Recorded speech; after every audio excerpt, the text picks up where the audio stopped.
تاریخ پاکستان باباجی کے مرنے کے بعد گورنر وزیر اعظم کا کھیل 1956 تک چلا۔ اس کے بعد الیکشن سے بچنے کے لیے مارشل لا لگایا گیا۔ ملک 2 لخت ہونے کے بعد جمہوریت کی ہوا لگنا شروع ہی ہوئی تھی کہ مرد مومن مرد حق آ گیا، جس سے رب نے جان چھڑائے۔ پھر 9 سال تیری باری میری باری میں گزر گئے۔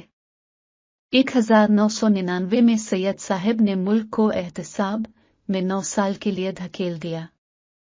2008 میں ملک سے جمہوریت کا انتقام لیا گیا۔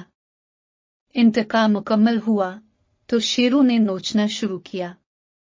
18 میں انصاف پسند نے وہ انصاف کیا کہ جو آخری امید عوام کو تھی وہ بھی ختم ہو گئی۔